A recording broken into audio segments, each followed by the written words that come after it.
This is the end of Southwest as we know it. They've announced 3 major changes that are going to piss off a lot of people. At the same time, if you have their cards or if you're willing to get their cards, then you might not be affected.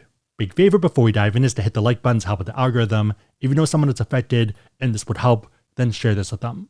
Okay, starting with the elephant in the room, one of Southwest's most valuable perks is 2 free checked bags for all passengers. This is, or I guess was, regardless of the fare. That's no longer the case. Southwest is trying to increase revenue and they're moving a lot of perks like checked bags to loyal customers. I think this is going to piss off Southwest flyers, but given the choice of increased ticket costs or checked bags costing money, I think people will prefer this. The benefit for us is we might not be affected. These changes are happening for flights booked on or after May 28th, 2025. You still do get 2 free checked bags if you have A-list preferred or you have a business select fare. You get 1 free checked bag if you have A-list status and for select other customers. So in our case, Southwest will credit 1 free checked bag for their credit card members. So if you are a Southwest flyer and you don't want to pay for a business fare or pay for the bags directly, then you have 2 choices. Option number 1 is to earn status with A-list, the lower of the 2, requiring 20 qualifying one-way flights booked per calendar year. For most people, that's going to be about 10 trips. Option number 2 is getting one of their cards, which feels like the cheaper option. To be fair, Southwest hasn't announced how much they're going to charge yet, but if they do end up matching the big 3, it'll be about $35. 35 times 2 would be 70 for 1 trip, so that means after 1 trip, you pretty much break even from the card, and 2 trips and more, you come out ahead. And technically, the math is a bit better, given the other perks you get with the card. I think non-credit card people are going to hate this, but we're relatively unaffected. One positive from all of this is that carry-on bags will still be free, at least for now. I wouldn't be surprised if this changes next year though, if they want more levers to pull to increase revenue again. Even then though, I think their cards would help with that. On a side note, if you want to learn about these cards and pretty much any other card out there and you want to support the channel, we have links on the website, asksebby.com, and also down below in the description box. Make sure the links are competitive, that they make sense for you, but otherwise it is a huge way to support the channel, so thank you in advance. Okay, so it sounds like they either want people to fly them or get their cards. First one's pretty obvious because they're an airline, but what about the card side? So the main reason for this is because cards are very lucrative. Back in 2022, half of Delta's business was from credit cards and the other half from flying. With cards, airlines make money in a few different ways. So part of it is that the bank is paying for the right to use the brand because there is IP and Southwest could technically go to any of the banks. So think of that as an upfront cost to work with Southwest. The other part is interchange fees. Interchange fees, also known as swipe fees, is how a lot of banks make money, especially for more sophisticated cardholders who aren't keeping a balance and ones generally going for higher annual fee cards and travel cards. So with interchange fees, Southwest would get a slice of that pie. The last method is the bank buying miles or points. This one gets a bit interesting. So a big part of this is them buying points to give the cardholders for them to use their cards. Easiest way to think of this is cost of goods sold, where they're using it to make more money and as an incentive. The other part is transferable currencies, so the bank is buying points and kind of committing to buying a certain amount.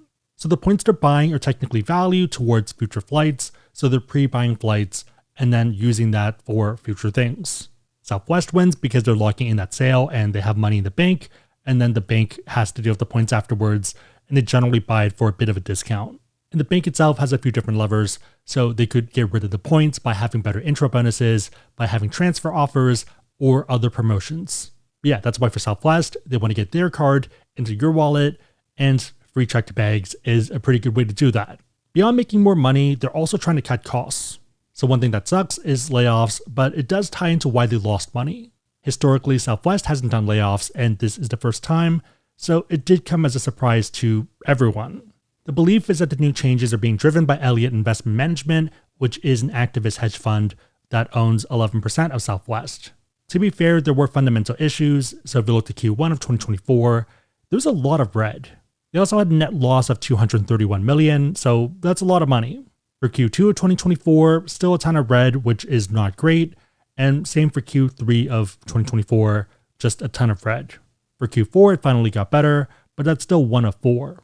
Zooming out a bit, they've missed analyst earning forecasts 4 times in the last 10 quarters, and they've missed sale expectations for 5 of those 10 quarters.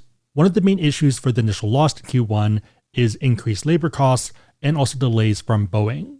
So that's probably why they did the layoffs, because numbers were dropping and they had to do something. There also are some additional smaller levers that they're pulling. This includes a new fare class. So basic fares are non-refundable, not transferable for flight credit, you're not allowed to do any changes, and no same-day changes or standby. So pretty much basic economy for every other airline, but it is still weird to see with Southwest. So the first big change is going to be checked bags, and then there are 2 more that affect us. All of this is in addition to 2 other changes. The goal at the end of the day is to cut rewards or cut costs on their end, and also to increase revenue. One that kind of surprised me is that they're dramatically cutting the number of points you earn when you fly them. The worst part about this was that it was without any notice.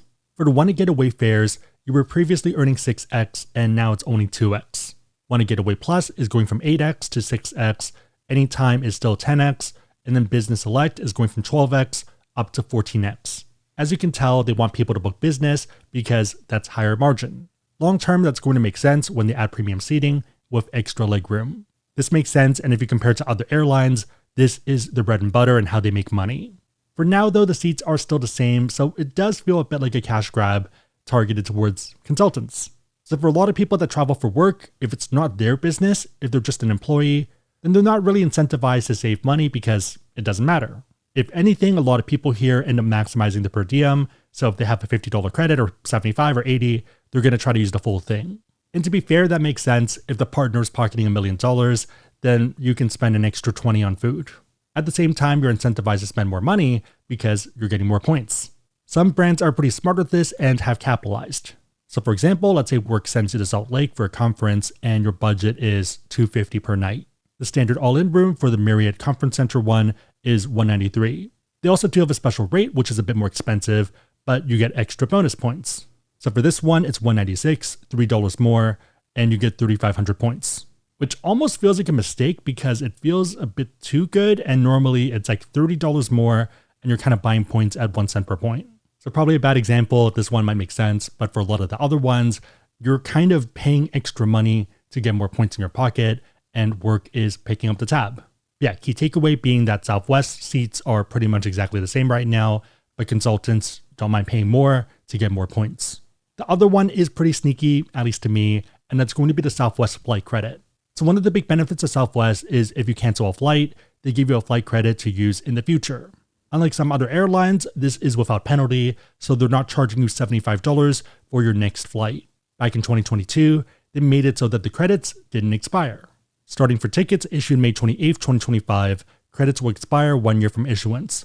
For basic fares, it's only 6 months. I think there are some questions whether it's based off that initial first flight or whether you can keep booking and canceling to kind of extend it, but we'll see there. But yeah, right off the bat, I'm not a fan. So in the past, I did have a lot of Southwest credit, but I luckily converted it to points. So about 5 years ago, there was a window to do that, and that made sense. But yeah, by virtue of the other cards we have, which come with credits, we end up having a lot of flight credits. The benefit of other ones like United is that they have a pretty long expiration. So for example, here it's 5 years. Back to Southwest, the reason why this is sneaky smart is because of how it's accounted on the balance sheet. So gift cards are considered a current liability because it's an obligation the business has. You don't know when the consumer is going to use it, but they can. This is actually good for the business, but might look scary. So for example, for Starbucks, they have $1.64 billion in liabilities, which are from unused gift cards. The problem with it not expiring is that it just sits there. Even though there is a schedule for it, we're not really privy, and it's not as much as they probably like. In contrast, if there is an expiration, then the moment it expires, that's free money. So in that case, you paid for a flight, maybe you canceled due to change in plans, you got a credit for a future flight, you didn't rebook, and now it expires, and they don't owe you anything. In effect, you paid for a flight that you didn't take, and they got money scot-free. Looking at their 2023 annual report, it gets pretty interesting because of how they recognize revenue in their policies. So yes, they do factor in breakage, but I'm guessing the numbers are not as great or going down as fast as they would like. Okay, but how big is this number? Going back to the annual report, the flight credits are included in the air traffic liability, passenger travel, and passenger services line. As of December 31st, 2022, it was sitting at about $3 billion. At the end of 2023, about $3.363 billion.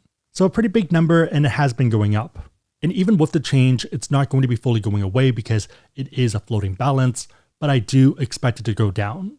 Also, because people get weird about finances, these annual reports are publicly available to anyone, and that's pretty much the point. In the past, some people thought I was leaking private information, but yeah, this is all online and it's public, it's shared, it's audited, these are official numbers. That's the pro and con of a publicly traded company. Okay, so with all that said, the market seems pretty happy of Southwest news looking at the last 5 days. Price basically shot up because it means revenue is increasing, and yeah, they're going to work down that liability. It looks even better when you compare it to the market as a whole, so looking at SPY and VTI, which are down pretty much the exact opposite. Looking at the 1 year and comparing it to the market, Southwest was struggling. Especially towards Q3 in August or so, not really sure what's going on. Right now though, it has recovered and pretty much matching the market, which is good. Compared to other airlines, looking at the 1 year, it's on pace with Delta. Everyone is behind United though, which is up a lot. But they also have been on a tear, so a bit of a different story there. Overall, these are some pretty aggressive changes, and I'm a bit surprised. I think a big reason is because even back in 2023, their whole focus was that they had better policies and more customer-friendly ones than their competitors. The whole idea being that they believe customer service would help them win. That include 2 free checked bags per customers, low competitive fares, no change fees or cancellation fees, points that don't expire, flight credits that don't expire, and no additional fees for seat selection, soft drinks, and snacks. We're pretty much seeing half of these benefits erode, and yeah, I'm kind of curious about the other half and when that might happen or if it will happen.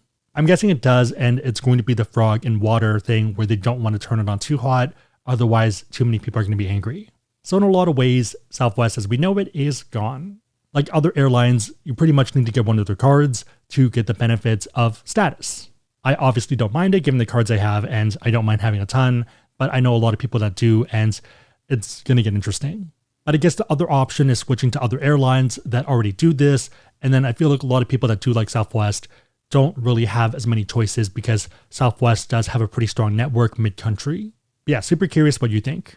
Again, if you want to learn about cards, we have links on the website, AskSebby.com, and also down below in the description box. If you made it to this point, leave either a heart emoji or broken heart emoji, given Southwest's logo is pretty much a heart, in the comments down below based off what you think. 3 questions. Number 1, do you currently fly Southwest, and do you plan to fly with them moving forward?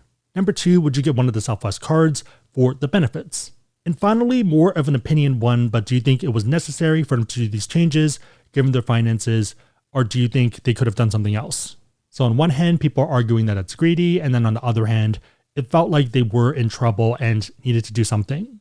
Let me know and everyone else know in the comments down below. Big favor, hit the like button, share this, but otherwise hope you liked it. See you next time.